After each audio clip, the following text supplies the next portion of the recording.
People always think about investor bringing money. For an investor to put money down for a business, the prospect of profit making must be very high. Okay. Nigerians sitting on a gas deposit of over 200 trillion cubic feet. And we are still importing gas. And we are still importing. Tells you the level of profitability in that sector. Because we have to also look at that. This is Soup Business Landscape. The federal government has disclosed that Nigeria's national liquefied petroleum gas consumption reached 52,800 metric tons in 2025, reflecting a continued shift towards domestic supply and reduced dependence on imports in the cooking gas market. Now, data released on Wednesday by the Nigerian Midstream and Downstream Petroleum Regulatory Authority showed that local LPG marketers supplied 45,800 metric tons, accounting for about 87% of total national consumption. Import contribution just 7,100 metric tons, underscoring the expanding role of domestic operators in meeting household and commercial demands. Regulators said the declining share of imported LPG, now roughly 13%, reflects steady growth in local production capacity, infrastructure investment, and policy supply for gas utilization. Okay, dear Doc, aside PMS, AGO, and jet fuel, okay, PMS is one of the highly used, then followed by AGO, diesel, then jet fuel. There is one that affects everybody, is in most homes in Nigeria, and that's LPG. We have not seen the amount of talks, discussion, and negotiation that happens with PMS on LPG. But that is one that affects the food, the closest food everybody eats or buy in the market.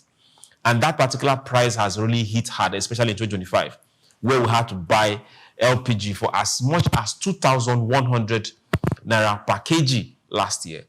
But we also saw Dangote come out to say that his was going for less than 1,000. Why are we seeing this disparity between the supplier and the marketer? A lot of them refuse to lift from him. It took grace for him to even say, okay, good and fine, I'm going to push to the market. But still, we still see that divide from his side and the people that are selling and the people that are importing. Is it that we that are using the gas, we're not strong enough to come and say, no, we're not going to buy again? Or what exactly is the issue? Well, Nigeria is a free market economy. And to that extent, I believe that people should be free to do their business. I also believe that consumers are intelligent enough to discriminate prices. Are we? Yes, of course we are. But we bought gas for 2,100, 2,200 per kg. Yeah, that is what I'm saying. We are intelligent enough to be able to discriminate prices. Is it intelligent or choice? Did we have the choice to buy it cheaper? Exactly. You see, the issue is simple. Dangote has its own supply chain. Other people who are also importing have their supply chain. They want to make profit. The goal of every businessman is profit making. We were taught that in elementary economics and commerce. So if people get into investment, they want to make profit. So you cannot say, because somebody has a channel and therefore I don't want to make profit. So why is it? Is the distribution that is the issue? And if people feel that importing will give them more value and they will have more competitive advantage than buying locally, why not? Now, if Dangote says, okay, yeah, I have it cheaper, then you increase your, your channels of distribution, and then improve on your logistics. And so it's everywhere. The competition can be stiff. So I don't think society should slow down for anybody. People should be able to do business the way they want it. So what you'll find here is that the marketers have more outlets, and therefore they are closer to the consumer, and therefore consumer has to make a judgment. In leadership, they call it the Muda's triangle. So you have to make a choice between cost, quality, and price. And proximity of distribution. Oh yes, that is the convenience.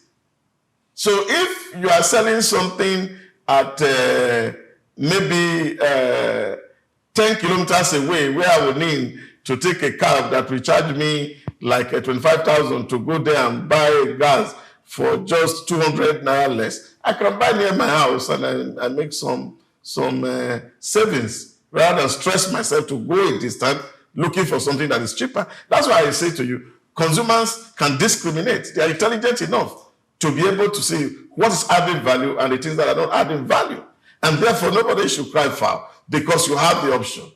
Sometimes I am driving back home and I see some filling station empty and I see some crowded. Some people decide to stay on the queue. Those who are on the fast lane can drive into anyone that is empty, take their fuel, and they continue their journey. So that opportunity is there.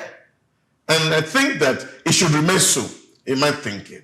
That's the free market principle. So that people can make choices based on what they want themselves. So if they value convenience, they pay extra. But if they want cheaper price, then of course, the opportunity cost is staying longer on queue. So these are the options that are left for us. And as consumers, I think we should make that very definite choice. Okay, while we are looking at that particular definite choice, let's now look at distribution of the gas itself, LPG to be precise. Now, we don't have the refill stations as much as we have the filling stations for PMS, AGO, and co. So the consumers are left with a Chikodi in an estate or a Hassan across the gates, whereby you now have to fill your gas, doesn't matter the amount you need, with either 1,800 or 2,200, as against being able to lift that particular cylinder and getting to a refill station that is far from you and filling for 1,150. Add transportation cost to that. Yes, if you add transportation, it's still lesser than the Chikodi and the Hassan's own. You think it's so? It's just the stress. Or a Dangote refill station that will give it to you for 900, 850. How can we start seeing refill stations, more refill stations in pump stations? Well, most filling stations, not all, have their own gas plant there. Where I buy from is a filling station. One in 6. Now, in my area, we have about 4 filling stations. There's the MRS and the rest of them. So where I buy from, it's not even the MRS. It's the one opposite the MRS. It is only when they close around 6. That's the gas part. They close around 6. So it's only when they don't, when they close, then I go to the Chikodi. The last time I bought was last week, and I bought, I think, about 1,200, 1,003. From the refill station? Yes. That's still expensive. That's where I normally go. It is only, I remember the previous one before that was when I bought 2,000. It was 2,000, but I think I negotiated 1,800 with the woman because I was angrily leaving, and she said, "Okay, come back. I will sell for you 1,800." And at that point, I did not have a choice because she was the third person that I went to. So, and they're everywhere. They even do home sale service. The woman, my neighbor, they have it brought to her. You pay premium. Yes. She sells food and all that, so, and she prepares it in house. So she doesn't have the luxury of, so they bring it to her. So they are everywhere. In fact, there was a day I was going to fill my gas, and I took the keke and paper and all that. And one of them was calling me that, "Bros, how far now? Where you they go? Where are you going to?" So they see you leave and they are wondering where this person go.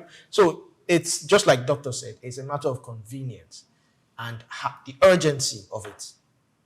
If it's convenient for you to drive very far, sometimes, which I do, I leave my street to go to 2 to 3 streets away where the filling station is to buy it at a cheaper rate. And some who do not have that luxury, to just carry it to the next 2 to 3 houses and, do anything. And there's also the issue of whether they sell the actual amount of the gas. That's for the roadside. It's also for us to also look at, you see, for every business, people always think about investor bringing money. For an investor to put money down for a business, the prospect of profit making must be very high. Okay. Nigerians sitting on a gas deposit of over 200 trillion cubic feet. And we are still importing gas. Tells you the level of profitability in that sector. Because we have to also look at that. Somebody said, oh, we have natural resources, people are not exploiting. Because for people to come to explore, the prospect of making profit, which is the reason they tell for every business setup, must be very high. So if the prospect of making profit from gas refill stations is not as lucrative as it is, what happened? A lot of people will not get into it. Recently, I was passing, I saw some NPC franchise filling station selling out, changing their names. Why do you think so? Dangote. The era of profit is gone. So people are thinking to put their money where they can get value. And we must understand, because this is not a socialist or communist environment, where government has to determine prices for goods and services, or essential goods and services. So if this is a market economy, then we must allow competition. And therefore, what fuels competition is the fact that people are looking for opportunity to earn more. Now, if that sector is not as lucrative as it may seem, Chooks may need whatever he thinks he wants to get in that place. He may not find it, because the investor is calculating what's the cost of capital. If I put money in this environment, borrow it at this huge cost, will I be able to recoup or make money in this shortest possible time? So once you do your feasibility study and you're not going to produce results, then of course you leave it where it is. And I think that for me is also something we must also have to look at.